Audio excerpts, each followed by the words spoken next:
de tels êtres ou de si grands pouvoirs, il est concevable qu'il y ait une survivance. Survivance d'un temps extrêmement reculé où la conscience se manifesta peut-être sous des formes et figures en retrait depuis longtemps avant la marée de l'humanité en marche.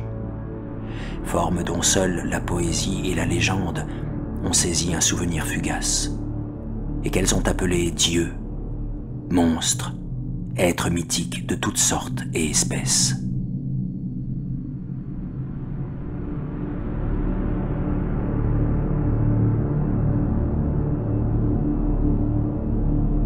Ce qu'il y a de plus pitoyable au monde, c'est, je crois, l'incapacité de l'esprit humain à relier tout ce qu'il renferme. Nous vivons sur une île placide d'ignorance, environnée de noirs océans d'infinitude que nous n'avons pas été destinés à parcourir bien loin. Les sciences, chacune s'évertuant dans sa propre direction, nous ont jusqu'à présent peu nui. Un jour, cependant, la coordination des connaissances éparses nous ouvrira des perspectives si terrifiantes sur le réel et sur l'effroyable position que nous y occupons qu'il ne nous restera plus qu'à sombrer dans la folie devant cette révélation ou à fuir cette lumière mortelle pour nous réfugier dans la paix et la sécurité d'un nouvel obscurantisme. Les théosophes ont eu l'intuition de la grandeur effrayante du cycle cosmique à l'intérieur duquel notre univers et la race humaine ne sont que des incidents éphémères. Ils ont fait allusion à d'étranges survivances en des termes qui devraient glacer le sang si un aimable optimisme ne les masquait. Mais ce n'est pas d'eux que me vint l'unique vision fugitive des aires interdites qui me glace quand j'y songe et me rend fou quand j'en rêve. Cette vision, comme toutes les visions redoutables de la vérité, surgit brusquement de la juxtaposition accidentelle d'éléments distincts. En l'occurrence, un fait divers tiré d'un vieux journal et les notes d'un professeur défunt. Je souhaite qu'il n'y ait jamais personne pour effectuer à nouveau ce rapprochement. Il est certain que, si je vis, je n'ajouterai plus sciemment d'anneaux à une chaîne aussi hideuse. Je suis persuadé que le professeur avait lui aussi l'intention de garder le silence sur ce qu'il savait et qu'il aurait détruit ses notes si une mort soudaine ne l'avait emporté. Je pris connaissance de cette affaire au cours de l'hiver 1926-1927, à la mort de mon grand-oncle, George Gamel Angell, professeur honoraire de langue sémitique à l'université Brown de Providence, dans l'État de Rhode Island. L'autorité du professeur Angell en matière d'inscriptions anciennes était largement reconnue, et il était souvent consulté par les responsables des grands musées. Aussi sa disparition, à l'âge de 92 ans, est-elle demeurée dans la mémoire de nombreuses personnes. Localement, l'émotion qu'elle suscita s'accrut du fait de l'obscurité de la cause de sa mort. Le professeur avait succombé alors qu'il revenait du bateau de Newport. Il était tombé brusquement, disaient les témoins, après avoir été bousculé par un noir à l'allure de marin, sorti de l'une des curieuses et sombres cours qui s'ouvraient sur le flanc abrupt de la colline et offraient un raccourci entre le port et la maison du défunt, dans Williams Street. Les médecins n'avaient pu découvrir d'affection visible et avaient conclu, à la suite d'une délibération embarrassée, que quelque obscure défaillance cardiaque, produite par la montée rapide d'une pente aussi raide pour un homme de cet âge, avait été responsable de sa fin. À l'époque, je ne vis aucune raison de ne pas me ranger à cette opinion, mais depuis quelque temps, j'ai commencé à me poser des questions, et même plus que cela. En tant qu'héritier et exécuteur testamentaire de mon grand-oncle, étant donné qu'il était mort veuf et sans enfant, j'étais censé examiner ses papiers de manière assez approfondie. C'est dans ce but que j'emportais ses fiches et ses dossiers au grand complet dans mon appartement de Boston. La plus grande partie du matériel que je classais était destiné à la Société américaine d'archéologie qui la publierait un jour, mais l'un des dossiers m'intriguait infiniment, et je n'avais pas du tout envie de le communiquer à qui que ce soit. Il était fermé et je n'en trouvais pas la clé. L'idée me vint alors d'examiner l'anneau que mon oncle portait toujours dans sa poche. Et je réussis, en effet, à l'ouvrir. Mais cela fait, ce fut pour me retrouver, me sembla-t-il, devant une barrière encore plus haute et plus hermétiquement close. Que pouvait signifier l'étrange bas-relief d'argile les notes, les récits incohérents et les coupures de presse que j'y trouvais. Mon oncle, dans les dernières années de sa vie, avait-il ajouté foi aux impostures les plus superficielles? Je résolus de rechercher le sculpteur excentrique, responsable du trouble apparent de la paix de l'esprit du vieil homme. Ce bas-relief était un rectangle grossier de moins d'1 pouce d'épaisseur et d'environ 5 pouces sur 6, manifestement récent. Les dessins, pourtant, n'avaient rien de récent, ni dans leur harmonie, ni dans ce qu'ils suggéraient. En effet, si les fantaisies du cubisme et du futurisme ont été nombreuses et désordonnées, elles n'ont pas souvent répété la régularité secrète qui se dissimule dans le graphisme préhistorique. Or, pour l'essentiel, ces dessins paraissaient bien être les symboles d'une écriture. Ma mémoire, pourtant, en dépit de la connaissance approfondie que j'avais désormais acquise des papiers et des collections de mon oncle, ne me fut d'aucun secours quand il s'agit d'identifier cette catégorie particulière, ou même de deviner ses affiliations les plus lointaines.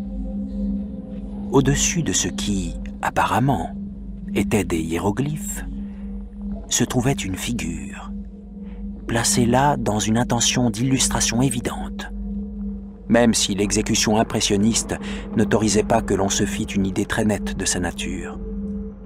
On aurait dit une sorte de monstre, ou de symbole représentant un monstre, d'une forme telle que seul un esprit morbide avait pu le concevoir. Si je dis que mon imagination quelque peu extravagante se laissa aller à y voir tout à la fois les formes d'une pieuvre, d'un dragon et d'une caricature humaine, ce ne sera pas trahir l'esprit de la chose. Une tête molle, tentaculée, surmontait un corps grotesque et écailleux, équipé d'ailes rudimentaires. Mais c'était la ligne générale de l'ensemble qui provoquait le choc le plus violent et le rendait plus effrayant. Derrière la figure, à l'arrière-plan, on devinait la vague suggestion d'une architecture cyclopéenne. Les textes qui accompagnaient cet objet bizarre étaient de la main du professeur Angel et semblaient avoir été rédigés tout récemment, à l'exception d'un paquet de coupures de presse. C'étaient des notes sans aucune prétention littéraire. Le document apparemment le plus important portait le titre « Culte de Cthulhu », soigneusement écrit en caractères d'imprimerie, comme pour éviter toute erreur de lecture sur un mot aussi inhabituel. Ce manuscrit était divisé en 2 sections, dont la première était intitulée « 1925, rêves et œuvres d'après rêve d'H.A. Wilcox, 7 Thomas Street, Providence, Rhode Island ». Et la seconde, « Récit de l'inspecteur John R. Legrasse, 121 Bienville Street, La Nouvelle-Orléans, Louisiane, à la conférence de 1908 de la SAA. Note à propos de ce dernier et de la relation du professeur Webb. » Les autres documents manuscrits n'étaient que des notes brèves, certaines relatant les rêves étranges faits par diverses personnes, d'autres comportant des citations tirées de livres et de revues de théosophie, notamment l'Atlantide et La Lémure perdue de W. Scott Elliott. Quant au reste, il s'agissait de commentaires sur quelques passages de classiques de la mythologie et de l'anthropologie, tels que le Rameau d'or de Fraser ou le culte des sorcières en Europe occidentale de Miss Murray. Les coupures faisaient essentiellement allusion aux maladies mentales et aux épidémies extraordinaires de folie ou de délire collectif que l'on avait pu constater au printemps de l'année 1925. La première partie du manuscrit principal contait une très étrange histoire.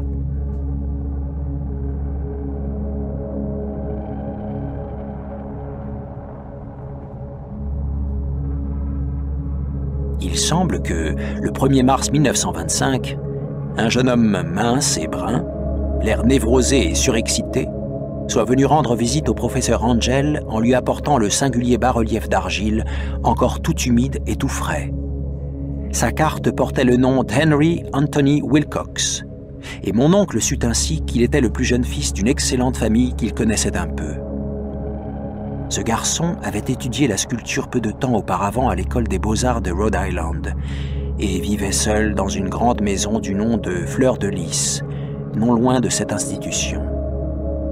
Wilcox était un jeune homme précoce, dont les dons étaient reconnus, mais aussi la grande excentricité, car depuis l'enfance, il avait attiré l'attention sur lui pour l'habitude qu'il avait de raconter des histoires curieuses et des rêves étranges. Il disait de lui-même qu'il était hypersensible sur le plan psychique. Mais les habitants de cette ancienne cité commerciale, des hommes posés, se contentaient de le considérer simplement comme un original. Se mêlant rarement aux gens de son milieu, il avait peu à peu cessé de fréquenter la société, et il n'était plus à présent connu que d'un petit groupe d'esthètes, originaires d'autres villes. Le club d'art de Providence lui-même, soucieux de préserver son conservatisme, l'avait jugé tout à fait désespérant. Lors de sa visite, poursuivait le manuscrit du professeur, le sculpteur avait subitement fait appel aux connaissances archéologiques de son hôte en lui demandant d'identifier les hiéroglyphes du bas-relief. Il s'était exprimé de façon rêveuse, tendue, ce qui suggérait l'affectation et aliénait toute sympathie. Mon oncle avait d'ailleurs mis quelques brusqueries à lui répondre, car la fraîcheur manifeste de l'état de la tablette pouvait tout impliquer, sauf un rapport avec l'archéologie. La réplique du jeune Wilcox, qui avait assez impressionné mon oncle pour qu'il s'en souvienne et la note mot à mot, avait été faite sur un ton de poésie fantastique qui avait dû être imprimé à toute la conversation et dont je me suis aperçu depuis qu'il était hautement caractéristique du personnage. Il avait dit « C'est neuf, c'est exact, car je l'ai fait la nuit dernière au cours d'un rêve de cités étranges, et ces rêves sont plus anciens que la sombre Tyr, le sphinx contemplatif ou Babylone ceinturée de jardins. »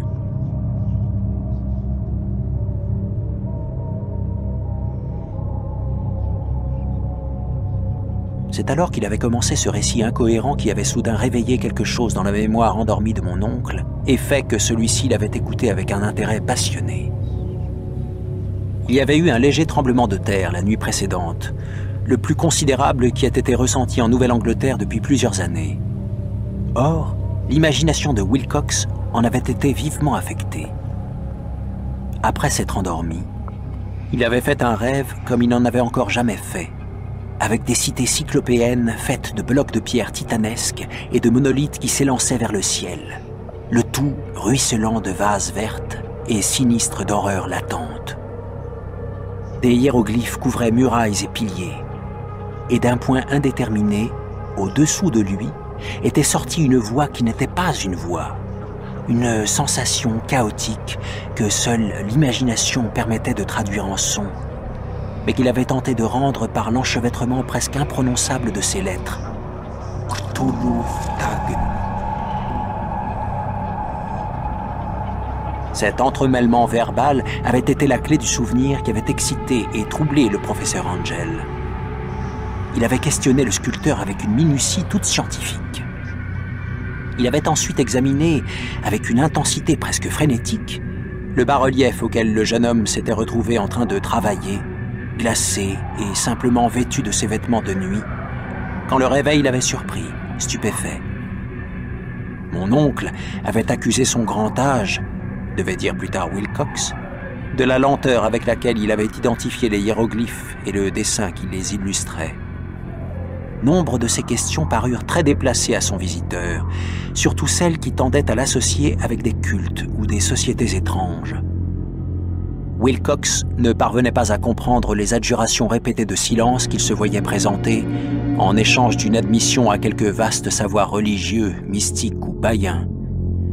Quand le professeur Angel fut persuadé que le sculpteur ignorait en réalité tout culte ou tout système de tradition cryptique, il assiégea son visiteur de prière pour qu'à l'avenir, il vienne lui raconter ses rêves. Le résultat fut positif, car, après la première entrevue, le manuscrit mentionne les visites quotidiennes du jeune homme, visites au cours desquelles il rapportait de surprenants lambeaux d'une imagerie nocturne dont la substance demeurait toujours, quelques terribles visions cyclopéennes de pierres noires et ruisselantes, accompagnées d'une voix ou d'une intelligence souterraine qui criait, monotone, des messages énigmatiques que l'on pouvait tout au plus qualifier de sons inarticulés. Les 2 vocables les plus fréquemment répétés étaient ceux que rendent les lettres Cthulhu et Relié. Le 23 mars, disait encore le manuscrit, Wilcox n'était pas venu. Une visite à son domicile permit de savoir qu'il avait été pris d'une obscure sorte de fièvre et transporté dans sa famille, à Waterman Street. Il avait appelé dans la nuit, réveillant divers autres artistes qui logeaient dans le même bâtiment que lui, et il n'avait plus manifesté depuis lors que des alternances d'inconscience et de délire. Mon oncle avait aussitôt appelé la famille par téléphone, et dès lors, avait accordé une attention sans relâche à cette affaire, se rendant souvent au cabinet de Thayer Street du Dr Tobey, auquel on avait fait appel. L'esprit fébrile du jeune homme explorait manifestement d'étranges domaines, et le docteur frissonnait parfois quand il en parlait. Il y avait certes ce dont il avait déjà rêvé, mais aussi des allusions désordonnées à une chose gigantesque qui avait des miles de haut et qui marchait ou montait à pas pesants. Il ne devait jamais décrire complètement cette chose, mais certaines paroles prononcées dans son délire et répétées par le docteur Tobey convainquirent le professeur qu'il devait s'agir de la monstruosité sans nom qu'il s'était efforcé de reproduire dans sa sculpture de rêve. Toute référence à cet objet, ajoutait le docteur, était invariablement le prélude à une léthargie dans laquelle sombrait le jeune homme. Chose curieuse, sa température ne s'élevait guère au-dessus de la normale. Par ailleurs, l'état général était tel qu'il suggérait la présence d'une fièvre véritable plutôt que celle d'un trouble mental. Le 2 avril, vers 3 heures de l'après-midi, toute trace de la maladie de Wilcox disparurent soudain. Il s'assit bien droit dans son lit, fut surpris de se retrouver chez ses parents et parut tout ignorer de ce qui s'était passé, en rêve ou dans la réalité, au cours de la nuit du 22 mars. Comme le docteur le jugeait rétabli, il retourna au bout de 3 jours dans son appartement.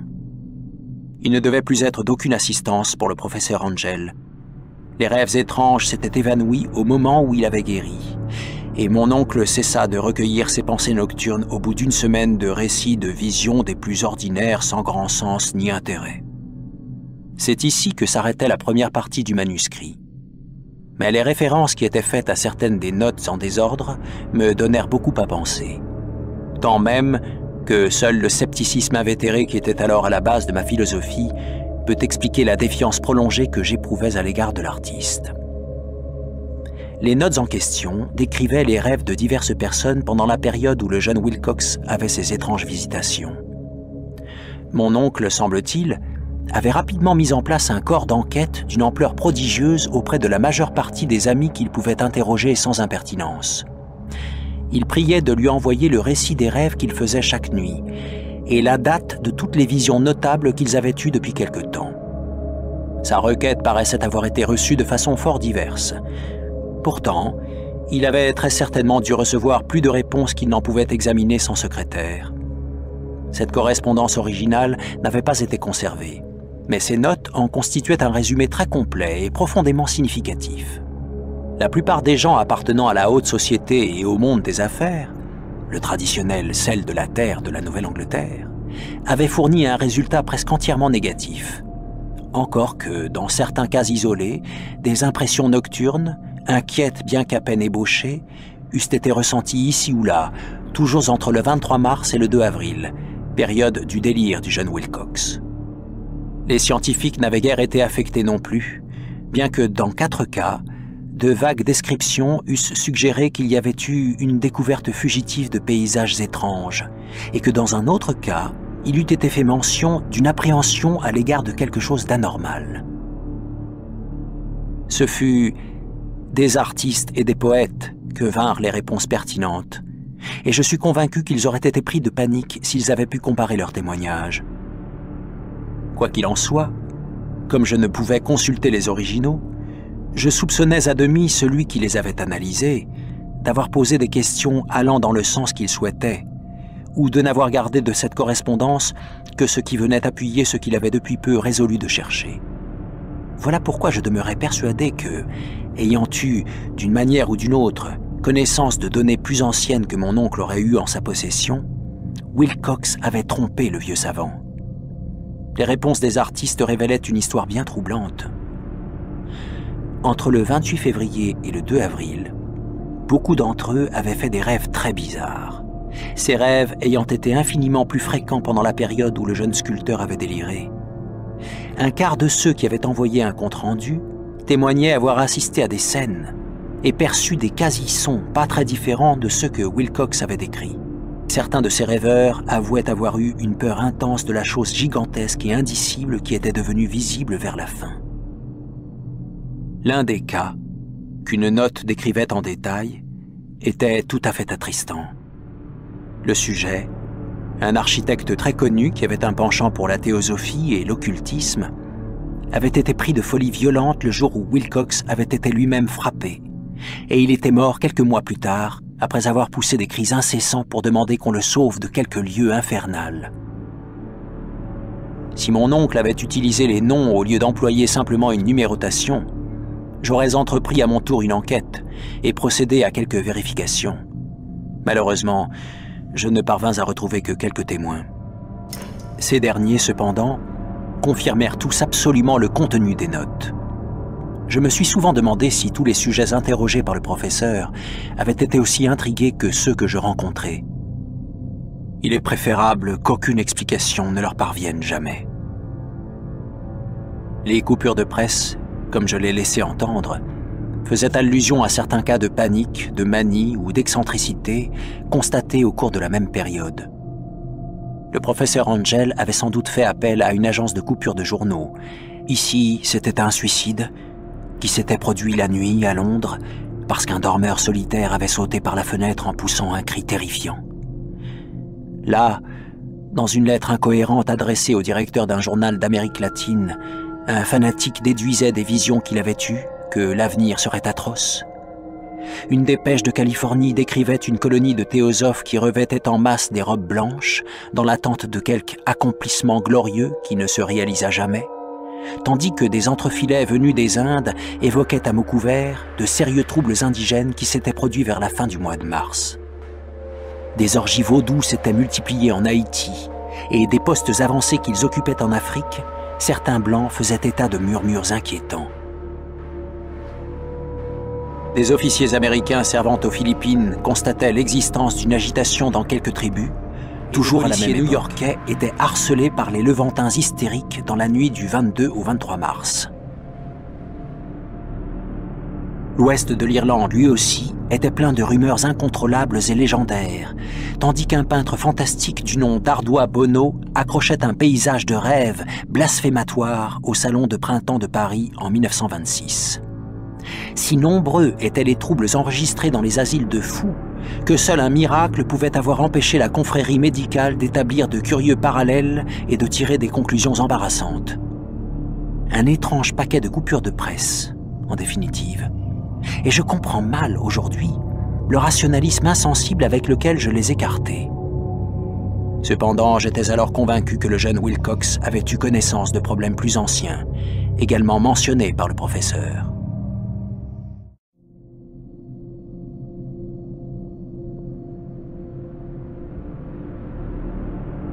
Les problèmes plus anciens qui avaient chargé de signification le rêve et le bas-relief du sculpteur pour mon oncle étaient examinés dans la seconde moitié de son long manuscrit. Il apparaissait qu'une fois déjà, le professeur Angel avait vu les contours infernaux de la monstruosité sans nom, qu'il s'était interrogé au sujet des hiéroglyphes inconnus, et qu'il avait entendu les syllabes menaçantes qu'on ne peut rendre que par Cthulhu. Tout cela dans un contexte si troublant et si horrible qu'il ne faut guère s'étonner qu'il ait assailli le jeune Wilcox de ses questions et de ses demandes de renseignements. Cette expérience antérieure s'était produite en 1908, 17 ans plus tôt, alors que la Société américaine d'archéologie tenait sa conférence annuelle à Saint-Louis.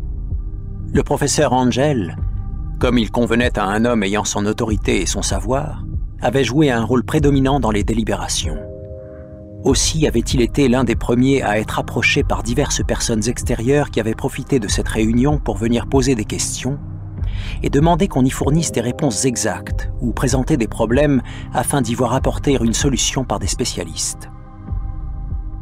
Le plus important de ces curieux celui qui en peu de temps allait devenir le point de mire de toute l'Assemblée, était un homme d'âge moyen et d'aspect quelconque qui avait fait le long voyage de la Nouvelle-Orléans pour demander certaines informations particulières qu'il n'avait pu obtenir nulle part. Il s'appelait John Raymond Legrasse et exerçait la profession d'inspecteur de police. Avec lui, il apportait l'objet de sa visite, une statuette de pierre, grotesque, repoussante et apparemment très ancienne, dont il était incapable de préciser l'origine. Il ne faut pas s'imaginer que l'inspecteur Legrasse témoignait du moindre intérêt pour l'archéologie. Son désir d'être éclairé ne provenait en effet que de considérations purement professionnelles. La statuette, une idole, un fétiche ou Dieu sait quoi, avait été saisie quelques mois auparavant dans les marais boisés du sud de la Nouvelle-Orléans, lors d'une descente dans une réunion de soi-disant adeptes du culte vaudou. Pourtant, les rites qui s'y pratiquaient étaient si singuliers et si atroces que la police s'était aussitôt rendu compte qu'elle était tombée par hasard sur un culte obscur dont elle ignorait tout, infiniment plus diabolique que le plus noir de tous ceux pratiqués dans les milieux africains. Il avait été absolument impossible de découvrir quoi que ce fût quant à son origine, mis à part les extravagantes, les incroyables fables arrachées aux participants appréhendés. Telle était la raison du souci des policiers de se renseigner auprès de spécialistes des questions anciennes afin de pouvoir situer l'effrayant symbole et remonter, grâce à lui, jusqu'à la source du culte. L'inspecteur Legrasse était bien mal préparé à la sensation qu'allait créer ce qu'il apportait. Un coup d'œil sur l'objet avait suffi pour jeter l'assemblée des hommes de science dans un état d'excitation intense, et tous s'étaient regroupés en hâte autour de lui, pour contempler la figurine dont l'absolue étrangeté et l'aspect de véritable antiquité abyssale paraissaient devoir ouvrir avec tant de force des voies archaïques encore inexplorées. Aucune école de sculpture connue n'avait donné naissance à un objet aussi terrifiant, et pourtant des centaines, des milliers d'années même, paraissaient inscrites sur la surface indistincte et verdâtre de l'inclassable pierre. La figurine, qui passa ensuite lentement de l'un à l'autre afin que chacun puisse l'examiner de près avec attention, avait entre 7 et 8 pouces de haut et était d'un travail raffiné. Elle représentait un monstre à la silhouette vaguement anthropoïde, avec une tête de pieuvre dont la face n'aurait été qu'une masse de tentacules, un corps écailleux d'une grande élasticité, semblait-il, des griffes prodigieuses aux pattes postérieures et antérieures, de longues et étroites ailes dans le dos. Cette chose, qui paraissait distiller une malignité redoutable et dénaturée, était d'une corpulence presque boursouflée et paraissait tassée sur un bloc rectangulaire, une sorte de piédestal, couvert de caractères indéchiffrables. La pointe de ses ailes touchait la partie postérieure du bloc. L'arrière-train occupait le centre, tandis que les longues griffes recourbées des pattes postérieures, repliées, ramassées, agrippaient le bord antérieur et s'étiraient en direction de la base jusqu'au quart de la hauteur du socle. La tête céphalopode était inclinée en avant, de telle sorte que les extrémités des tentacules faciaux allaient effleurer par derrière les énormes pattes antérieures qui étreignaient les genoux de la créature accroupie. L'ensemble était empreint d'une vie extraordinaire, et d'autant plus subtilement redoutable que l'origine en était aussi totalement inconnue. Il était indubitable qu'elle avait un âge extraordinaire, angoissant, incalculable. Rien cependant ne la rattachait au moindre type d'art caractéristique de l'aube de la civilisation, ni même, à vrai dire, à celui de n'importe quelle autre époque. Totalement original, unique, sa matière même constituait un mystère. La pierre savonneuse, d'un noir verdâtre, parsemée de petites taches et de stries dorées ou iridescentes, ne ressemblait en effet à rien de ce qui est familier à la géologie ou à la minéralogie. Les caractères de la base étaient tout aussi déroutants. Aucun savant dans l'assistance, en dépit de la présence de spécialistes de la moitié du globe, n'avait la moindre idée de leur parenté linguistique, fût-ce la plus lointaine. Ces signes, comme le sujet et la matière, appartenaient à quelque chose d'atrocement lointain et différent de l'humanité telle que nous la connaissons. Quelque chose qui suggérait de manière effroyable d'anciens cycles de vie impies où notre univers et nos conceptions n'avaient aucune part. Et pourtant, tandis que les membres de l'Assemblée hochaient la tête et s'avouaient battus devant le problème de l'inspecteur, il y avait un homme qui suspectait une touche de bizarre familiarité dans la forme monstrueuse, comme dans l'écriture, et qui, au bout d'un moment, dit avec quelque hésitation les choses singulières dont il se souvenait. Cette personne était William Channing Webb, disparu depuis. Professeur d'anthropologie à l'université de Princeton, c'était un explorateur fort réputé. Le professeur Webb avait accompli 48 ans auparavant un voyage au Groenland et en Islande, au cours duquel il avait recherché certaines inscriptions runiques qu'il n'avait pu découvrir. Très au nord, sur la côte occidentale du Groenland, il avait rencontré une singulière tribu ou une assemblée cultuelle d'Esquimaux dégénérés dont la religion, une curieuse forme de démonolatrie, l'avait glacé par la soif de sang et le caractère repoussant qui s'y trouvait délibérément accentué. C'était une croyance dont les autres Esquimaux ne savaient presque rien et qu'ils ne mentionnaient qu'en frissonnant, tout en disant qu'elle était venue des temps infiniment anciens, antérieurs à la création du monde. Outre des rites et des sacrifices humains innommables, certains rituels transmis de génération en génération s'adressaient à un démon suprême, ou Tornasuk, plus ancien que tous les autres. Le professeur Webb avait alors noté phonétiquement avec soin ce que lui disait un vieillard, un Angekok ou prêtre sorcier, et traduit les sons en lettres romaines du mieux qu'il avait pu. Cependant, ce qui prenait à présent une signification toute particulière, c'est le fétiche que ce culte honorait, et autour duquel ses adeptes dansaient au moment où l'aurore jaillissait très haut par-dessus les falaises. Il s'agissait, expliquait le professeur, d'un bas-relief très grossier qui présentait une image hideuse et une écriture secrète. Selon lui, c'était quelque chose de très comparable dans toutes les lignes essentielles à la chose bestiale qui se trouvait à présent soumise à l'examen de la conférence. Ces renseignements, reçus avec attention et surprise par les assistants, parurent 2 fois plus passionnants à l'inspecteur Legrasse. Il se mit aussitôt à assaillir de questions son informateur. Ayant noté et copié un rituel oral des adorateurs du culte des marais, que ces hommes avaient arrêté, il supplia le professeur de se souvenir du mieux qu'il le pouvait des syllabes qu'il avait relevées chez les Esquimaux sataniques. Il s'ensuivit alors une comparaison complète des détails, et il y eut un instant de silence véritablement angoissé quand le détective et le savant convinrent de l'identité virtuelle de la phrase commune aux 2 rituels infernaux observés à tant de mondes de distance. Qu'avaient psalmodié à leurs idoles apparentées les sorciers esquimaux et les prêtres des marais de la Louisiane? Quelque chose de très proche de ceci. La division en mots étant supposée être celle-là, étant donné les coupures que la tradition maintenait dans la phrase, telle qu'elle était récitée à haute voix. Fnglui, mglou, nkft, ktulu, rlie, vga, nagl, ftagn. Sur un point, Legrasse était en avance sur le professeur Webb, car plusieurs de ses prisonniers métis lui avaient répété ce que des célébrants plus âgés leur avaient dit au sujet du sens des mots. Ce texte, tel qu'il était donné, correspondait à quelque chose comme ceci. Dans sa demeure de Rlié la morte, Cthulhu rêve et attend.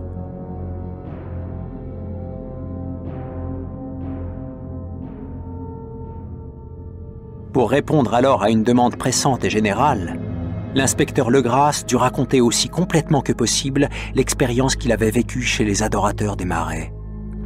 Il fit ainsi connaître une histoire à laquelle, je m'en rendais compte, mon oncle avait attaché une très grande importance. Elle tenait des rêves les plus fous des faiseurs de mythes et des théosophes, révélant qu'il existait un degré d'imagination cosmique surprenant chez ces demi-castes et ces parias, chez qui on se serait le moins attendu à le rencontrer. Le 1er novembre 1907, un appel frénétique était parvenu à la police de la région des marécages et des lagunes du sud de la Nouvelle-Orléans. Les squatters qui y vivaient, pour la plupart descendants primitifs mais au caractère facile, des hommes de Lafitte, étaient sous l'emprise d'une terreur noire à propos d'une chose inconnue qui était arrivée sur eux au cours de la nuit. Il s'agissait sans doute de vaudou, mais d'un vaudou d'un genre plus terrible que tout ce qu'ils avaient connu. Quelques-uns des leurs, femmes ou enfants, avaient disparu depuis qu'un tam-tam malveillant avait entamé une mélopée incessante, au loin, dans les bois hantés par les Noirs, là où aucun de ces hommes ne s'aventurait. On entendait des hurlements fous, des cris déchirants, des mélopées à vous glacer l'âme, et on voyait danser les flammes du diable. Et, ajoutait le messager terrorisé, les gens ne pouvaient plus le supporter. Voilà pourquoi un détachement de 20 policiers, entassés dans 2 voitures à cheval et une automobile, était parti à la fin de l'après-midi en compagnie du squatter tremblant de peur qui lui servait de guide. Au bout de la route carrossable, ils mirent pied à terre et continuèrent à avancer en silence dans la boue, sous le couvert de ces terribles bois de cyprès où jamais le jour ne pénètre. De monstrueuses racines et d'hostiles murs de mousse espagnole les retardaient. De temps à autre, un monceau de pierres humides et froides, les pans d'un mur croulant, intensifiait par leur évocation d'habitations morbides l'impression déprimante que chaque arbre difforme et chaque îlot fongeux contribuait à faire naître. Enfin, la colonie des squatters, quelques misérables huttes, leur apparut. Les habitants, hystériques, sortirent alors en courant et se pressèrent autour des lanternes réunies qui dansaient. À présent, le son étouffé des tam-tams était faiblement audible, loin, très loin en avant, et quand le vent tournait, un hurlement à vous glacer perçait à intervalles réguliers. Un rougeoiement paraissait aussi filtrer à travers les pâles sous-bois, au-delà des avenues sans fin de la nuit de la forêt. Comme ils répugnaient à l'idée même de se retrouver à nouveau seuls, les squatters apeurés refusèrent l'un après l'autre tout net de faire un pas de plus vers l'endroit où se tenait la cérémonie impie. Aussi, l'inspecteur Legrasse et ses 19 collègues durent-ils s'élancer droit devant eux, sans guide, vers les noires arcades de l'abomination sous lesquelles aucun n'était encore jamais passé. La région dans laquelle les policiers pénétraient à présent avait traditionnellement mauvaise réputation, était en grande partie inconnue et n'était jamais traversée par les Blancs.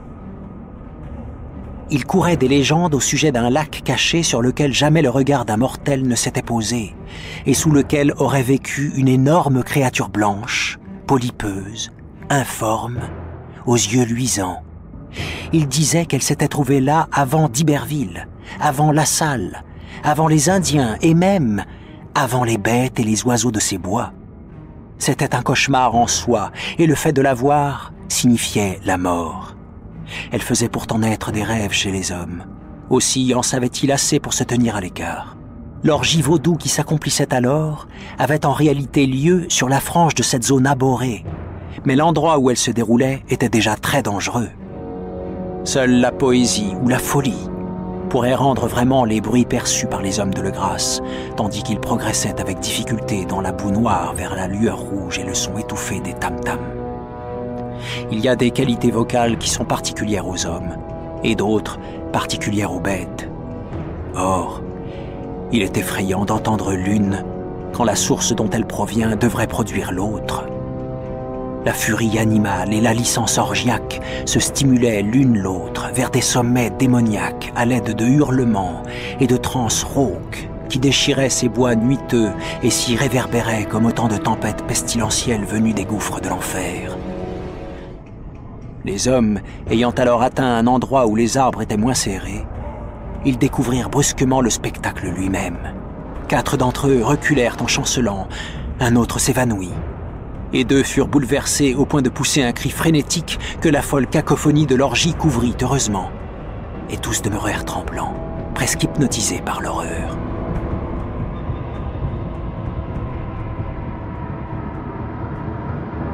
Dans une clairière naturelle du Marais, se dressait une île herbeuse d'un demi-hectare peut-être, dépouillée de tout arbre et à peu près sèche.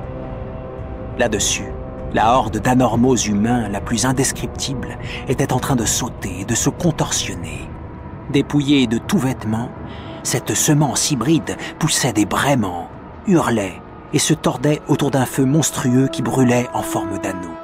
Au centre de cet anneau, révélé par d'occasionnelles déchirures du rideau des flammes, se dressait un grand monolithe de granit de quelques 8 pieds de haut. Au sommet, incongru par sa petitesse, la pernicieuse statuette sculptée reposait. Sur un grand cercle de 10 échafauds, dressés à intervalles réguliers du monolithe ceinturé de flammes qui en constituait le centre, pendaient, la tête en bas, les corps extraordinairement meurtris des squatters sans défense qui avaient disparu. C'est à l'intérieur de ce cercle que la ronde d'adorateurs sautait et rugissait, leurs mouvements de masse se portant essentiellement de la gauche vers la droite, en une bacchanale sans fin entre le cercle des victimes et l'anneau de feu. Le devoir passait avant tout. Et bien qu'il ait pu y avoir près d'une centaine de célébrants métis, la police, comptant sur ses armes à feu, plongea, décidée, au milieu de cette bande immonde. Pendant 5 minutes, le tintamarre et le chaos qui en résultèrent défièrent toute description.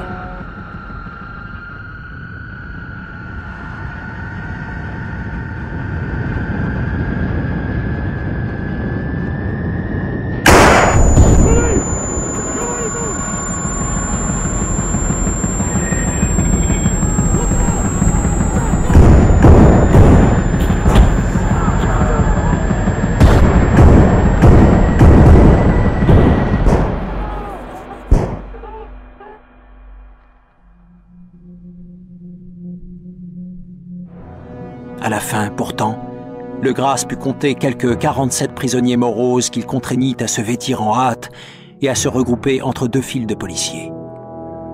5 des adorateurs gisaient morts. 2 étaient grièvement blessés et furent emportés sur des brancards improvisés par leurs compagnons prisonniers. La figurine perchée sur le monolithe fut, bien entendu, soigneusement récupérée, puis rapportée par le Grasse.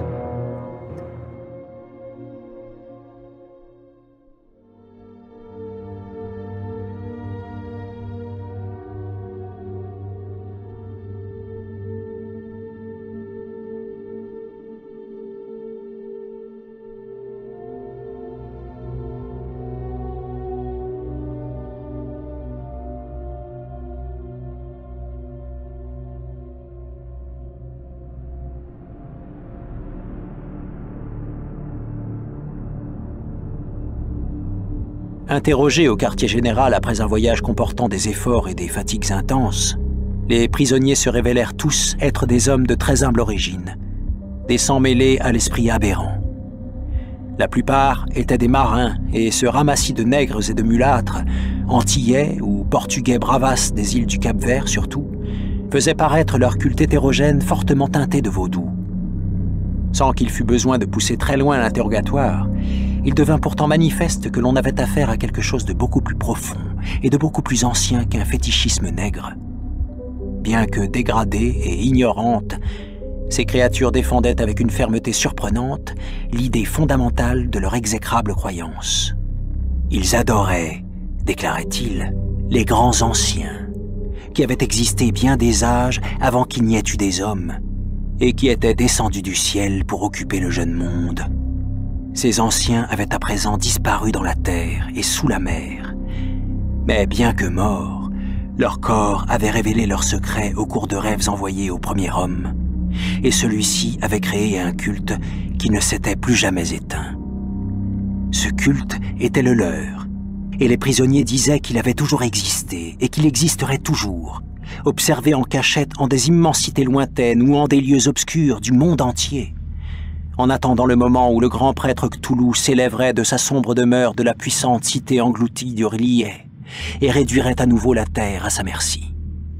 Un jour, il appellerait, et le culte secret, qui attendrait toujours, le libérerait. D'ici là, rien ne devait être dit de plus.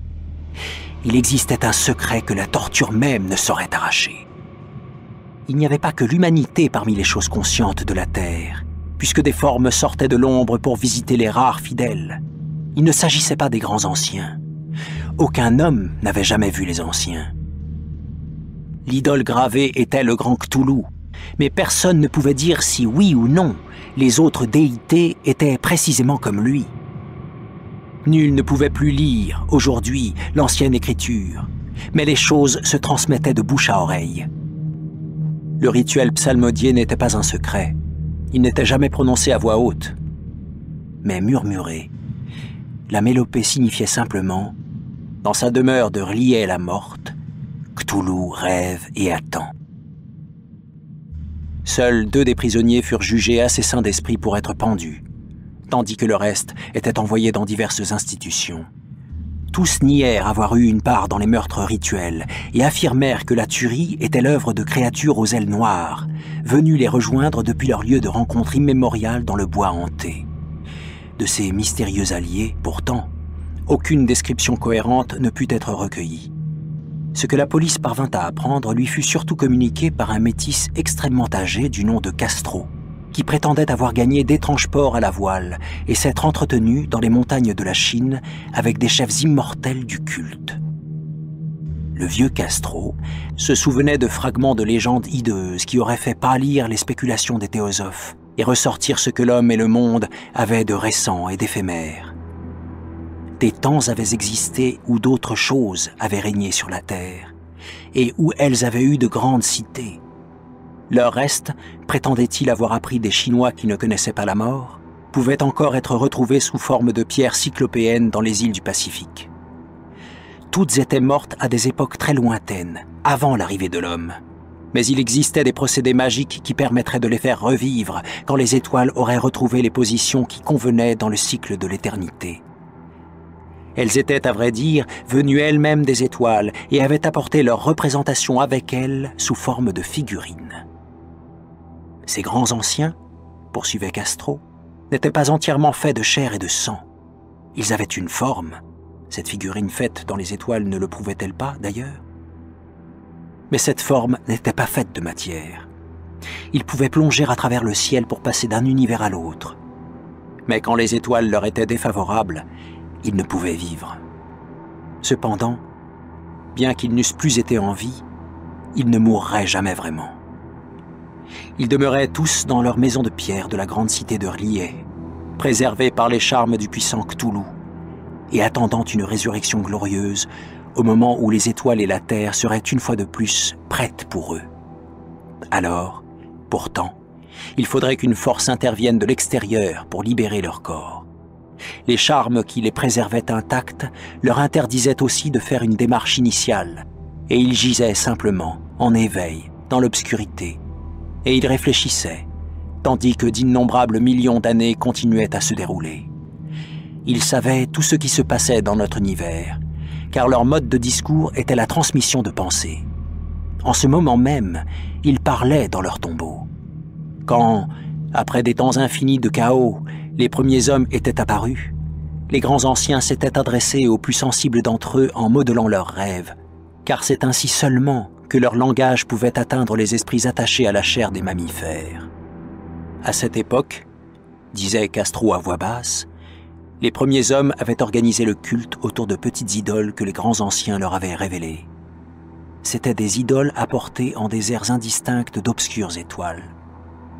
Ce culte ne disparaîtrait qu'au moment où les étoiles seraient à nouveau comme il le fallait, et que les prêtres secrets pourraient aller chercher le grand Cthulhu dans sa tombe pour qu'il redonne vie à ses sujets et se remette à gouverner la terre. Il ne serait pas difficile de savoir quand ce temps serait venu, car alors l'humanité serait tout à fait semblable aux grands anciens, libre et fougueuse, au-delà du bien et du mal, les lois et les morales rejetées, tous ses membres criant, tuant, se divertissant joyeusement. C'est alors que les anciens, libérés, leur enseigneraient de nouvelles manières de crier et de tuer, de se divertir et de jouir de leur existence. Puis toute la terre s'enflammerait dans un holocauste d'extase et de liberté. En attendant, le culte, par des rites appropriés, devait maintenir vivant le souvenir de ces voix anciennes et faire pressentir la prophétie qui annonçait leur retour. En des temps plus anciens, au cours de leurs rêves, des hommes choisis s'étaient adressés aux anciens enfermés dans leurs tombeaux, puis il s'était passé quelque chose. La grande cité de pierre de R'lyeh, avec ses monolithes et ses sépulcres, s'était engloutie sous les vagues. Les eaux profondes, pleines de ce mystère primitif que la pensée même ne pouvait traverser, avaient interrompu toute communication spectrale. Le souvenir, cependant, n'en était jamais mort, et les grands prêtres affirmaient que la cité ressurgirait à nouveau lorsque les étoiles seraient dans la position voulue. C'est alors qu'étaient sortis du sol les noirs esprits de la terre, chancis et ombreux, pleins de rumeurs obscures recueillies dans les cavernes, sous des fonds marins inexplorés. D'eux, cependant, le vieux Castro n'osait beaucoup parler. Il s'interrompit d'ailleurs brusquement, et nulle persuasion, nulle ruse ne purent l'entraîner plus loin dans cette voie. Quant à la taille des grands anciens, il refusa aussi curieusement de la préciser. Du culte, il dit qu'il pensait que le centre s'en trouvait au milieu des déserts dénués de pistes de l'Arabie, là où Irem, la cité des colonnes, rêve, caché et intact. Il n'avait aucune parenté avec le culte européen des sorcières et était virtuellement inconnu, si ce n'est de l'assemblée de ses membres.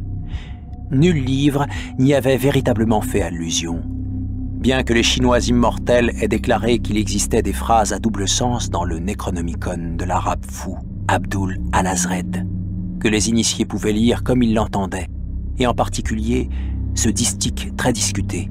« N'est pas mort ce qui à jamais dort, et dans d'étranges éons peut mourir même la mort. » Le Grasse, profondément impressionné et fort désorienté, avait enquêté en vain au sujet de l'affiliation historique de ce culte. Castro avait sans doute dit la vérité quand il avait affirmé qu'il s'agissait d'un secret absolu.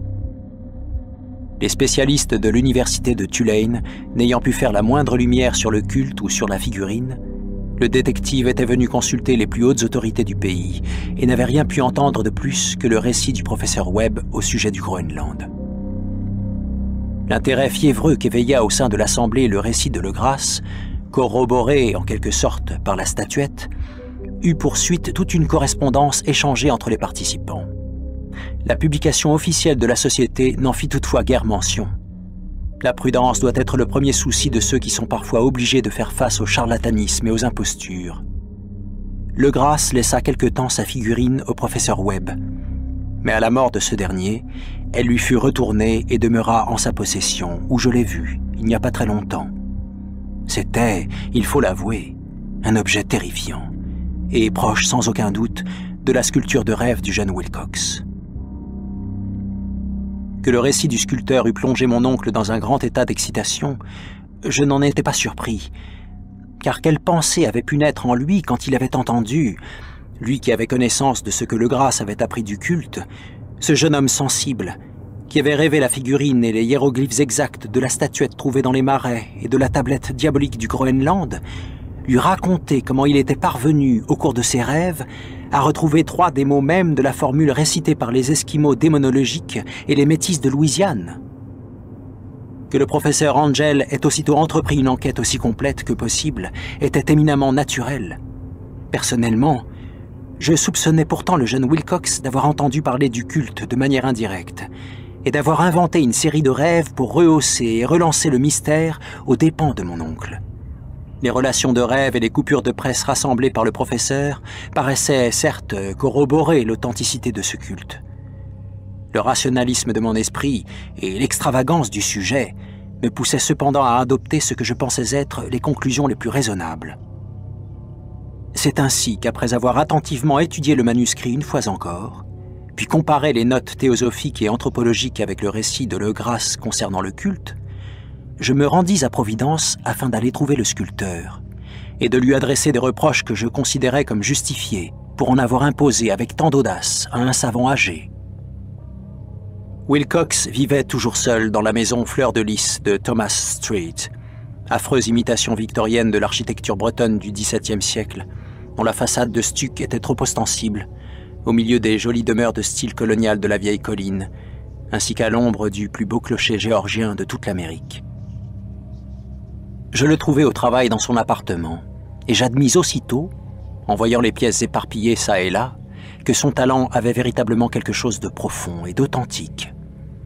On parlera de lui, je crois, un jour ou l'autre, comme de l'un des grands décadents, car il a su cristalliser en argile et saura bientôt traduire dans le marbre les cauchemars et les visions fantastiques qu'Arthur Machen évoque en prose et que Clark Ashton Smith nous dévoile dans ses poèmes et sa peinture.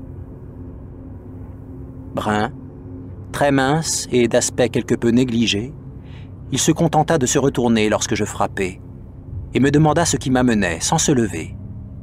Lorsque je lui eus dit qui j'étais, il manifesta un peu plus d'intérêt, car mon oncle avait excité sa curiosité en l'interrogeant sur ses étranges rêves, sans jamais lui expliquer la raison de ses préoccupations. Je ne fis rien pour l'éclairer plus avant sur ce plan, mais tentai, en usant d'un peu de finesse, de lui tirer quelque chose de plus.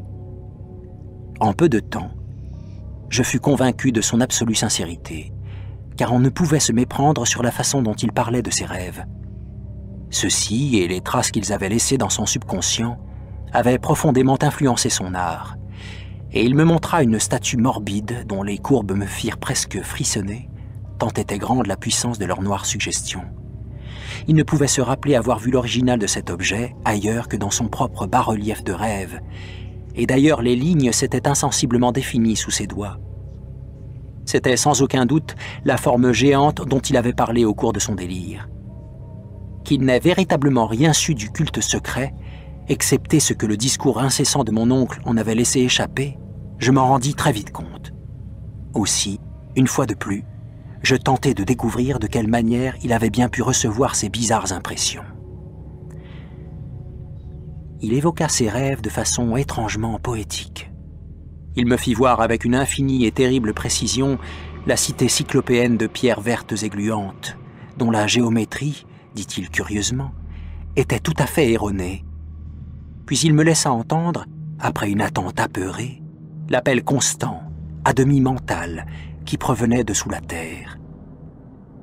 Cthulhu-Ftagen, Cthulhu-Ftagen. Ces mots avaient fait partie du rituel redoutable qui évoquait la veille de Cthulhu à l'intérieur de son tombeau de pierre dans R'lyeh la morte. Et en dépit de mes convictions rationalistes, je me sentais profondément troublé. Wilcox, j'en étais certain, avait dû entendre parler du culte par hasard, et en avait aussitôt perdu le souvenir dans le flot de ses lectures et de ses rêveries d'une égale étrangeté. Plus tard, étant donné sa nature impressionnable, cette idée s'était exprimée de manière subconsciente dans le cours de ses rêves, puis dans le bas-relief et la terrible statue que je contemplais à présent. Son imposture à l'égard de mon oncle avait donc été bien innocente. Ce jeune homme avait tout à la fois quelque chose d'un peu affecté et d'un peu cavalier, qui m'aurait empêché de jamais sympathiser avec lui. Mais je consentais volontiers maintenant à lui reconnaître une personnalité vraie et de l'honnêteté. J'étais donc bien disposé à son égard quand je pris congé de lui et lui souhaitais tout le succès que son talent lui promettait. La question du culte continuait toujours à me passionner, et j'imaginais parfois que j'allais devenir célèbre pour avoir entrepris des recherches sur son origine et sur ce qui le rattachait aux autres. Je me rendis à la Nouvelle-Orléans, m'entretins avec Legrasse et d'autres membres du groupe de l'expédition d'autrefois. Je vis l'effrayante figurine, et interrogeai même les prisonniers métis qui survivaient encore. Le vieux Castro, malheureusement, était mort depuis quelques années. Ce que je tins alors de manière si vivante et de première main, bien qu'il n'y eût rien eu là de plus en réalité qu'une confirmation détaillée de ce que mon oncle avait écrit, excita plus encore ma curiosité. J'étais persuadé en effet de me trouver sur la trace d'une religion très réelle, très secrète et très ancienne, dont la découverte allait peut-être faire de moi un anthropologue de renom. Je conservais encore une attitude d'absolu matérialisme, comme je souhaiterais qu'elle le fût encore, et je repoussais, avec une perversité inexplicable, la coïncidence qui existait entre les notes de rêve et les curieuses coupures rassemblées par le professeur Angel. L'une des choses que je commençais à soupçonner, et que je crains à présent de savoir, c'est que la mort de mon oncle était loin d'avoir été naturelle.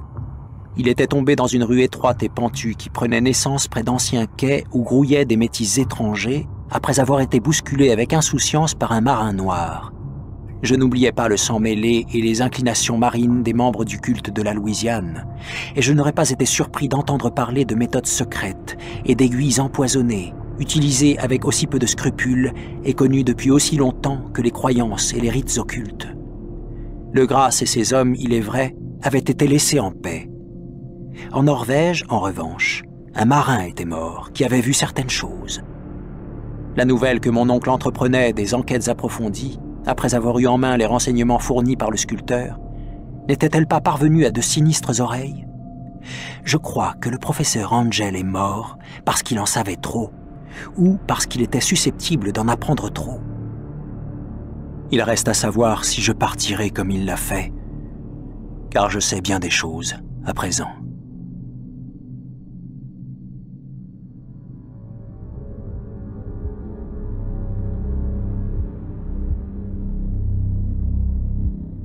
Si le ciel souhaite jamais m'accorder une faveur, ce sera d'effacer totalement les conséquences du simple hasard qui me fit jeter un regard sur un fragment de journal posé sur une étagère.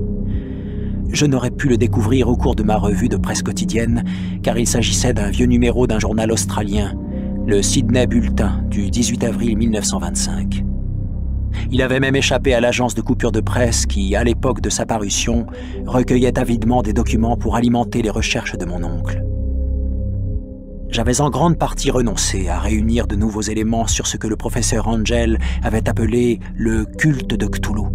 Et j'étais venu passer quelques jours à Paterson, dans le New Jersey, chez l'un de mes amis, un homme d'une grande culture. Il était conservateur d'un musée local et minéralogiste de renom. Un jour, comme j'examinais les échantillons de réserve abandonnés au hasard, sur les étagères d'une pièce située à l'arrière du musée, mon œil s'arrêta sur une curieuse photo de l'un des vieux journaux étalés sous les pierres. C'était le Sydney Bulletin auquel j'ai déjà fait allusion, car mon ami avait des correspondants dans tous les pays étrangers imaginables. Quant à la photo, c'était une simili-gravure d'une hideuse figurine de pierre, presque identique à celle que Legrasse avait trouvée dans les marécages. Je débarrassai avec impatience la page des précieux spécimens, puis parcourus rapidement cet article. Je fus d'ailleurs déçu de m'apercevoir qu'il n'était guère long. Ce qu'il laissait entendre était pourtant de la plus haute importance pour ce qui concernait la quête que je menais alors plus qu'au ralenti. Je déchirai donc soigneusement la feuille afin de passer aussitôt à l'action. Le texte en était le suivant. Mystérieuse épave retrouvée en mer. Le vigilant vient d'arriver remorquant un yacht désemparé armé en Nouvelle-Zélande.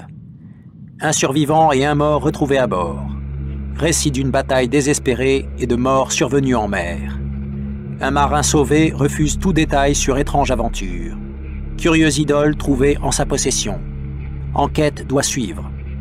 Le cargo vigilant de la compagnie Morrison, en provenance de Valparaiso, est arrivé ce matin à son quai de Darling Harbour, remorquant le yacht à vapeur Alert de Dunedin en Nouvelle-Zélande, touché et avarié, mais fortement armé, qu'il avait aperçu le 12 avril par 34°21 de latitude sud et 152°17 de longitude ouest, et qui avait à son bord un homme en vie et un mort.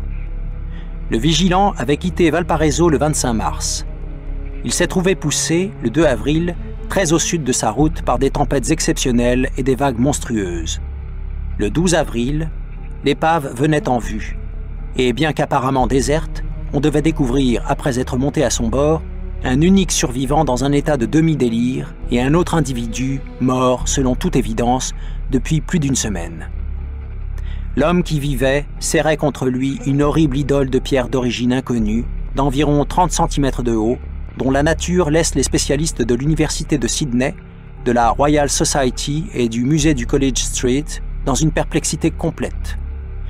Le survivant affirme l'avoir trouvé dans la cabine du yacht, à l'intérieur d'un petit reliquaire gravé d'un modèle courant. Cet homme, après être revenu à lui, a raconté une histoire de piraterie et de meurtre de la plus haute étrangeté. Il s'agit de Gustaf Johansen, un Norvégien, d'une intelligence certaine, lieutenant sur la goélette à 2 mâts, l'Emma, d'Auckland, parti pour Callao le 20 février, avec un effectif de 11 hommes. L'Emma, déclare-t-il, a été retardée et déviée très au sud de sa route par la grande tempête du 1er mars, et le 22 mars, par 49°51 de latitude sud et 128°34 de longitude ouest, elle a rencontré l'Alert, armée par un étrange équipage de Kanaks et de Métis à l'air mauvais.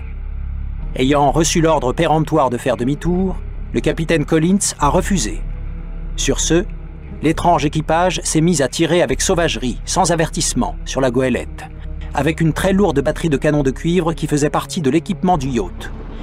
Les hommes de l'Emma ont montré du courage, dit le survivant, et bien que la goélette ait commencé à couler après avoir été atteinte sous la ligne de flottaison, ils sont parvenus à se ranger le long du bord de l'ennemi, à l'aborder et à s'empoigner avec l'équipage sauvage sur le pont du yacht.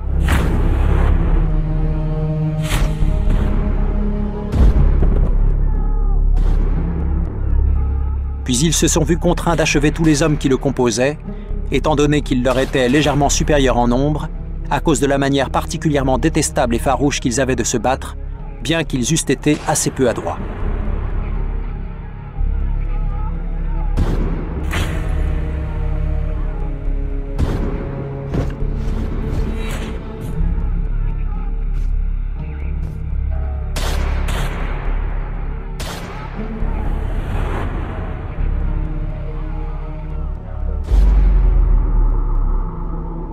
3 des hommes de l'Emma, dont le capitaine Collins et le lieutenant Green, ont été tués. Les 8 hommes qui restaient sous les ordres du lieutenant Johansen ont alors entrepris de faire naviguer le yacht qu'ils avaient capturé et de poursuivre dans leur direction première pour voir s'il y avait eu la moindre raison de leur ordonner de faire demi-tour.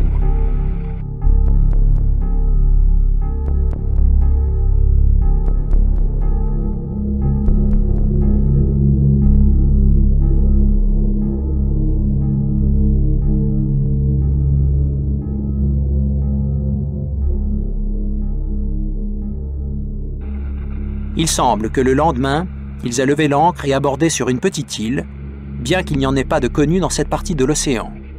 Que 6 des hommes soient morts Dieu sait comment, alors qu'ils étaient à terre, bien que Johansen ait de curieuses réticences au sujet de cette partie du récit et se contente de dire qu'ils sont tombés dans une faille de rocher. Plus tard, paraît-il, son compagnon et lui sont retournés à bord du yacht et ont tenté de le faire marcher, mais ils ont été harcelés par la tempête du 2 avril.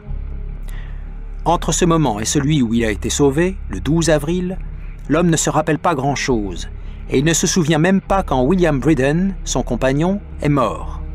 On ne peut attribuer la mort de Bridden à aucune cause apparente, mais elle a probablement été le résultat d'une surexcitation ou d'une trop longue exposition. Des informations envoyées par cablogramme de Dunedin précisent que l'Alert y était bien connu pour sa pratique du cabotage entre les îles, et qu'il avait mauvaise réputation sur les quais. Il était la propriété d'un curieux groupe de métis dont les réunions fréquentes et les rencontres nocturnes dans les bois excitaient beaucoup la curiosité. Il avait, en outre, levé l'ancre en grande hâte, juste après la tempête et les secousses sismiques du 1er mars. Notre correspondant d'Auckland indique que l'Emma et son équipage y avaient une excellente réputation et que l'on y décrit Johansen comme un homme sobre et honorable. L'amirauté va ouvrir dès demain une enquête sur toute l'affaire et tous les efforts seront faits pour persuader Johansen de parler plus librement qu'il ne l'a fait jusqu'à maintenant. C'était tout, outre la photo de la figurine infernale. Mais quelle chaîne de réflexion cela n'avait-il pas déclenché dans mon esprit? Voilà qui constituait de nouveaux trésors de renseignements à propos du culte de Cthulhu et la confirmation qu'il avait d'étranges intérêts sur mer comme sur terre. Quel motif avait pu pousser les membres de l'équipage hybride à donner l'ordre à l'Emma de faire demi-tour alors qu'ils étaient en train de naviguer avec leur affreuse idole? Quelle était l'île inconnue sur laquelle 6 hommes de l'Emma étaient morts et au sujet de laquelle le lieutenant Johansen était si peu disert? Qu'avait apporté l'enquête du vice-amiral et que savait-on de ce dangereux culte à Dunedin? Et, plus surprenant que tout, qu'est-ce qui reliait de façon profonde et plus que naturelle toutes ces dates entre elles, et qui donnait une signification maligne, désormais indéniable, aux divers événements si soigneusement relevés par mon oncle?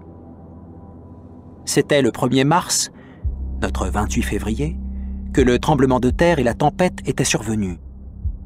De Dunedin, l'Alert et son répugnant équipage avaient pris avec impatience le départ, comme s'ils avaient été impérieusement sommés quelque part, et de l'autre côté de la terre, des poètes et des artistes s'étaient mis à rêver d'une étrange et sombre cité cyclopéenne, tandis qu'un jeune sculpteur modelait dans son rêve la forme du redoutable Cthulhu. Le 23 mars, l'équipage de l'Emma avait atterri sur une île inconnue et y avait laissé 6 de ses hommes pour morts. En outre, à cette date, les rêves des hommes sensibles avaient pris une vivacité accrue, et l'angoisse que provoquait en eux la poursuite mauvaise d'un monstre géant les avait assombris. Cependant qu'un architecte devenait fou et qu'un sculpteur sombrait brusquement dans le délire. Et que dire de la tempête du 2 avril, date à laquelle tous les rêves à propos de l'humide cité avaient cessé et où Wilcox était sorti indemne de l'esclavage de son étrange fièvre? Que dire de tout cela et de ces allusions que le vieux Castro avait faites à des anciens, nés dans les étoiles, qui se seraient enfoncés sous la mer, et de leur règne qui allait venir, de leur culte fidèle et de la maîtrise qu'ils avaient des rêves? Étais-je parvenu sur le bord d'un abîme d'abominations cosmiques insupportable pour l'homme? S'il en était ainsi, elle ne devait être qu'horreur de l'esprit, car d'une manière ou d'une autre, le 2 avril avait mis fin à la monstrueuse menace, quelle qu'elle eût été, qui avait entrepris le siège de l'âme de l'humanité. Ce soir-là, après une journée passée à envoyer des télégrammes et à prendre des dispositions urgentes, je dis adieu à mon hôte et pris le train pour San Francisco. En moins d'1 mois, je me trouvais à Dunedin. où cependant je découvris que l'on savait peu de choses sur les étranges membres du culte qui avaient fréquenté les vieilles tavernes du port. La pègre des quais était bien trop commune pour mériter qu'on lui accorde une attention particulière. Mais on m'y parla tout de même de façon vague d'un voyage qu'auraient fait ces métis à l'intérieur du pays, pendant lequel on avait perçu un lointain roulement de tambour et noté la présence de flammes rouges au loin, dans les collines. À Auckland, j'appris que Johansen, dont les cheveux couleur de paille étaient devenus blancs, était revenu, après avoir subi un interrogatoire peu poussé et peu concluant à Sydney, qu'il avait alors vendu sa petite maison de West Street et qu'il était retourné en bateau avec sa femme à Oslo, où se trouvait son ancien domicile. De son expérience bouleversante, il n'avait rien voulu dire de plus à ses amis qu'il ne l'avait fait aux fonctionnaires de l'amirauté, et la seule chose qu'ils purent me confier fut son adresse à Oslo. Je me rendis alors à Sydney et m'entretins inutilement avec les marins et les membres du conseil de la vice-amirauté. Je vis l'Alert, vendue et convertie à un usage commercial au Circular Quay de Sydney Cove. Et la contemplation de ces lignes, qui ne révélaient rien, ne me fut d'aucun secours. La figurine accroupie, avec sa tête de seiche, son corps de dragon, ses ailes écailleuses et son piédestal couvert d'hiéroglyphes, avait été remise au musée d'Hyde Park. Je l'examinai longuement et très en détail, découvrant que c'était un objet maléfique mais d'un travail très raffiné, qu'elle recelait le même profond mystère, la même étrangeté supraterrestre dans sa matière que j'avais déjà remarqué sur le spécimen plus petit que possédait le Grasse. Les géologues, me dit le conservateur, s'étaient aperçus qu'elle leur présentait un monstrueux casse-tête. Ils juraient en effet que notre monde ne contenait aucune roche comme celle-là. Je songeais alors avec un frisson à ce que le vieux Castro avait dit à Legrasse au sujet des grands anciens originels. Ils sont venus des étoiles et ont apporté leurs images avec eux. Secoué par une révolution mentale comme je n'en avais encore jamais connue auparavant, je résolus alors d'aller rendre visite au lieutenant Johansen à Oslo. Je pris un bateau jusqu'à Londres et me rembarquai aussitôt pour gagner la capitale norvégienne. Par un jour d'automne, je mis donc le pied sur les quais bien entretenus, à l'ombre de Legeberg. La maison de Johansen, comme je l'appris, se trouvait dans la vieille ville du roi Harold Hardrada, celle qui conserva vivant le nom d'Oslo tout au long des siècles, alors que le reste de la cité, plus important, se parait du nom de Christiania. Après un voyage rapide en taxi, je frappai, le cœur battant, à la porte d'un vieil immeuble très soigné à la façade crépie. Ce fut une femme au visage triste, vêtue de noir, qui vint m'ouvrir. Et je sentis la déception m'envahir lorsqu'elle me dit, en un anglais hésitant, que Gustaf Johansen n'était plus. Il n'avait guère survécu à son retour, disait sa femme, car ce qui lui était arrivé en mer en 1925 l'avait brisé. Il ne lui avait rien révélé de plus que ce qu'il avait déclaré en public, mais il avait laissé un long manuscrit. Des questions techniques, avait-il dit, rédigées en anglais afin, de toute évidence, de la protéger des risques d'une lecture accidentelle. Au cours d'une promenade le long d'un étroit passage proche du dock Gothenburg, une balle de papier tombée d'une fenêtre sous les toits l'avait renversé. 2 matelots, des lascars, l'avaient aussitôt aidé à se relever, mais avant que l'ambulance n'ait pu arriver, il était mort. Les docteurs n'avaient pu découvrir de cause qui expliquât sa mort de façon satisfaisante. Aussi avait-il attribué celle-ci à un trouble cardiaque et à l'affaiblissement de sa constitution. Je sentis alors me prendre aux entrailles cette noire terreur qui ne me quittera plus jusqu'à ce que, à mon tour, j'ai trouvé le repos, de manière accidentelle ou autrement.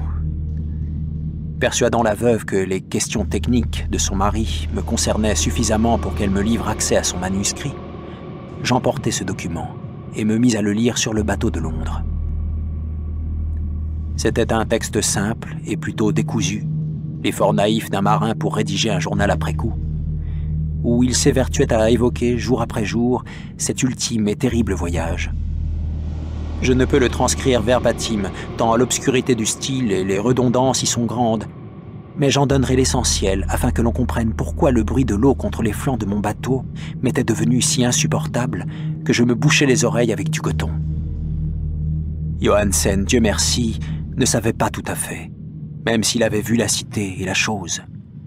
Mais moi, il ne me sera plus possible de dormir jamais paisiblement, car je songerai aux horreurs qui demeurent tapies sans cesse derrière la vie, à travers le temps et l'espace, à ces blasphèmes impies, venus d'étoiles plus anciennes qui rêvent sous la mer, connus et encouragés par un culte de cauchemars impatients et tout prêt à les lâcher sur le monde dès qu'un autre tremblement de terre fera à nouveau remonter leur monstrueuse cité de pierre au soleil et à l'air.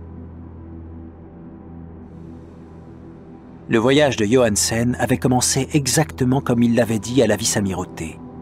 L'Emma, sur l'Est, était sortie d'Auckland le 20 février. Puis elle avait éprouvé la pleine force de la tempête née d'un tremblement de terre qui avait dû soulever du fond de la mer les horreurs qui avaient envahi les rêves des hommes.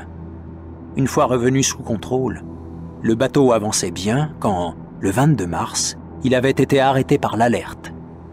Et je sentais quels avaient été les regrets du lieutenant lorsqu'il décrivait le bombardement subi et la manière dont il avait coulé. Des noirs suppôts du culte qui se trouvaient sur l'Alert, il parle avec une horreur significative. Il y avait une qualité particulièrement abominable en eux, qui faisait que leur destruction était presque un devoir. Et Johansen montre un étonnement ingénu devant l'accusation de cruauté portée contre ses compagnons et lui lors des délibérations de la commission d'enquête. C'est alors que, poussés par la curiosité, les hommes poursuivent leur route sous la direction de Johansen dans le yacht qu'ils avaient capturé, aperçoivent un grand pilier de pierre qui sort de la mer, et par 47,9 de latitude sud et 126,43 de longitude ouest, tombe sur une côte faite de boue mêlée, de vases et d'une maçonnerie cyclopéenne couverte d'algues, qui ne peut être que la substance tangible de la suprême terreur de la Terre. La cité au corps mort, la cité de cauchemar, reliée, bâtie depuis des éons infinis, avant que toute histoire ne commence, par les formes immenses et repoussantes venues de sombres étoiles qui s'étaient infiltrées sur la Terre. C'est là que repose le grand Cthulhu et ses hordes, cachés dans des tombes vertes et gluantes.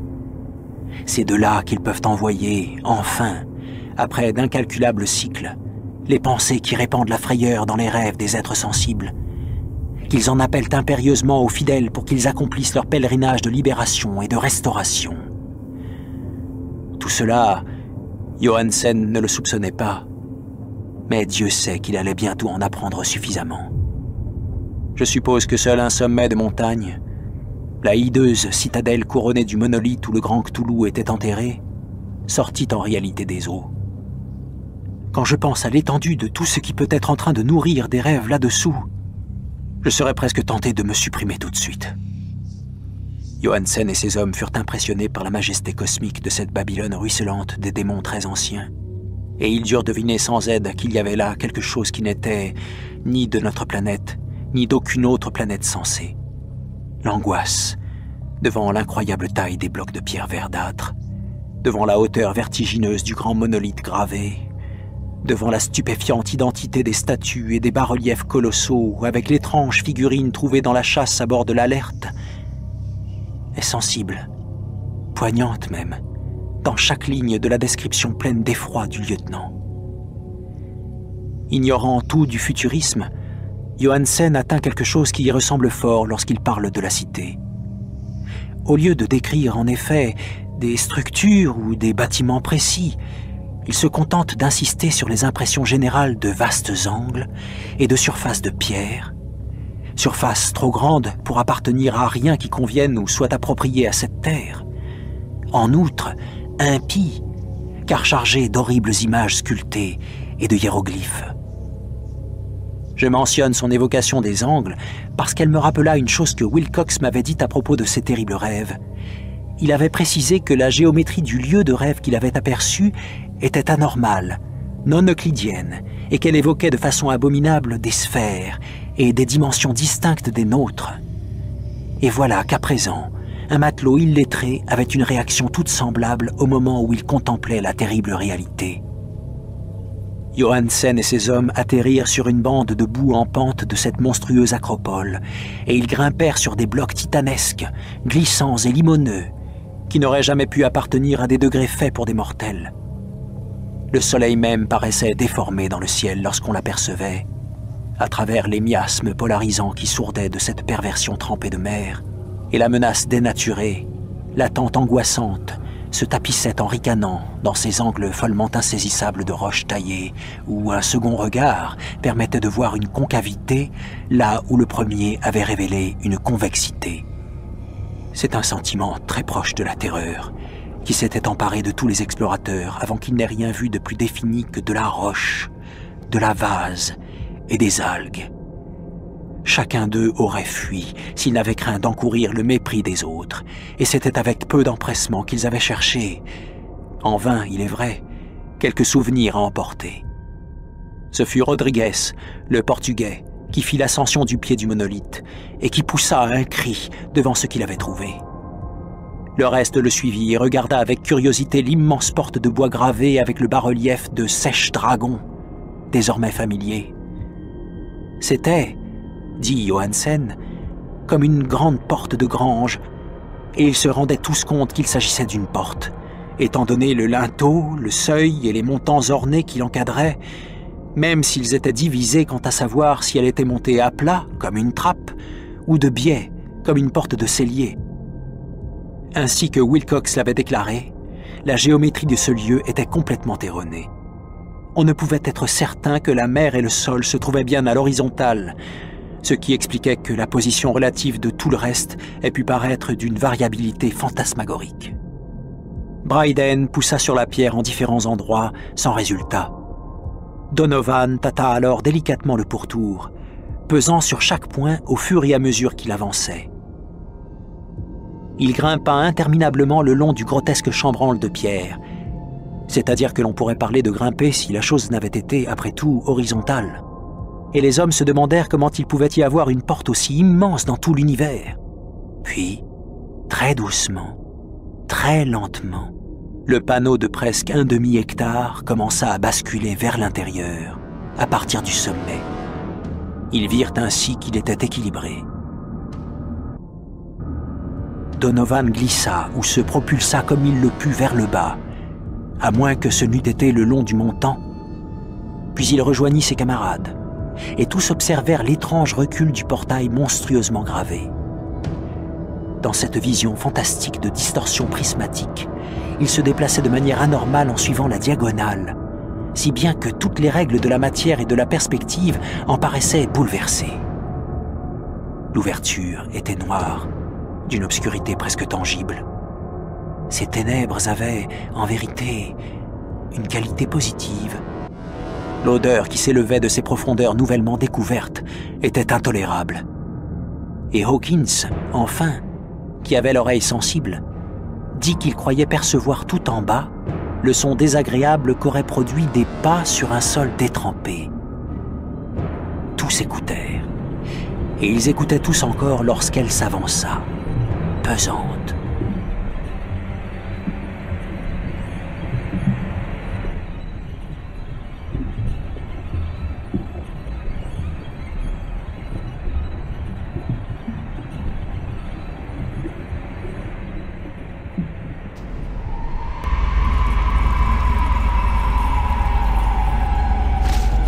Et leur apparut au moment où elle faisait glisser en tâtonnant son immensité verte, gélatineuse, par l'ouverture noire, afin de gagner l'air pollué, sorti de cette cité de poison et de folie.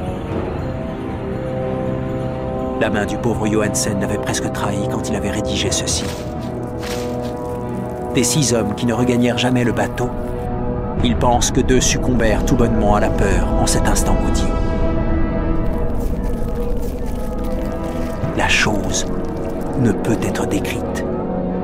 Il n'existe aucun langage pour traduire de tels abîmes de démence aiguë et immémoriale, d'aussi atroces contradictions de la matière, de la force et de l'ordre cosmique. Une montagne s'était mise en marche et progressait en trébuchant. Dieu!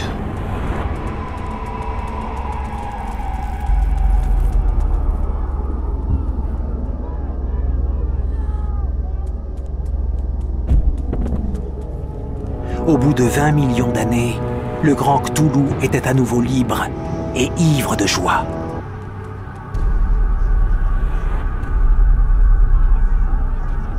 3 hommes furent balayés par les griffes molles avant qu'aucun d'eux n'ait pu tourner les talons.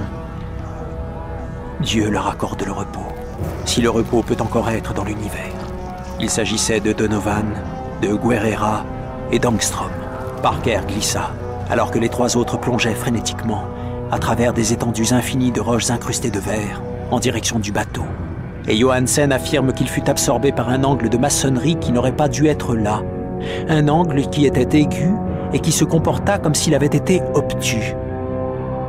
Ainsi, seuls Bryden et Johansen parvinrent au canot et ramèrent désespérément vers l'Alert, tandis que la monstruosité montagneuse descendait lourdement sur les roches glissantes et hésitait, embarrassée, au bord de l'eau. On n'avait pas laissé la vapeur tomber complètement, en dépit du départ de tout l'équipage pour le rivage, et il ne fallut que quelques instants d'une précipitation fiévreuse du haut en bas, entre la roue du gouvernail et les machines, avant que l'Alert ne soit mise en route.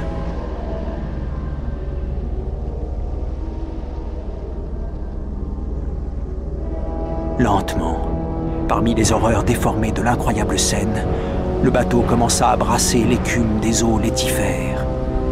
Cependant, sur la maçonnerie du rivage charnier qui n'était pas de cette terre, la chose titanesque venue des étoiles bavait et bégayait, tel Polyphème maudissant le navire du fugitif Ulysse. Alors, plus courageux que le cyclope de la légende, le grand Cthulhu se laissa glisser, tout graisseux, dans la mer et se lança à leur poursuite, tandis que ses larges enjambées de puissance cosmique faisaient naître les vagues.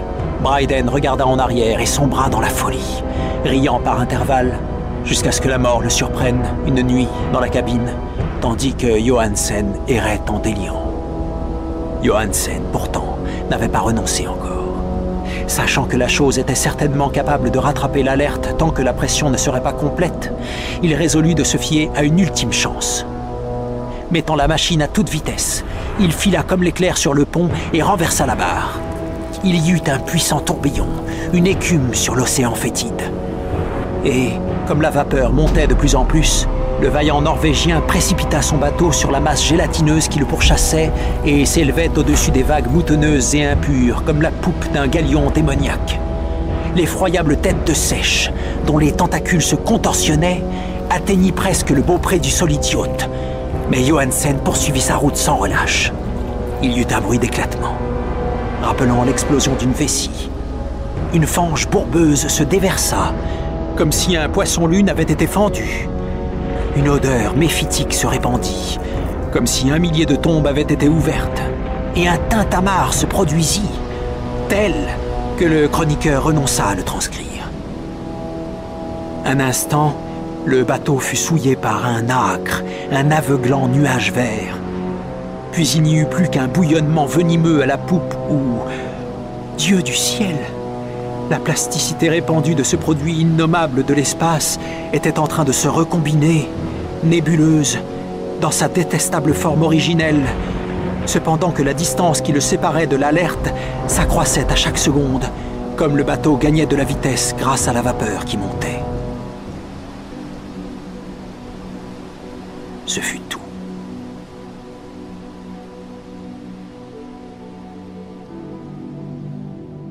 Johansen se contenta ensuite de rêver sombrement devant l'idole de la cabine et de se charger des simples problèmes de nourriture qui se posaient à lui-même et aux fous rieurs qui se trouvaient à ses côtés. Il ne tenta plus de naviguer après sa première fuite audacieuse. La réaction semblait en effet avoir enlevé quelque chose à son âme. Vint alors la tempête du 2 avril, et les nuages s'amoncelèrent autour de sa conscience.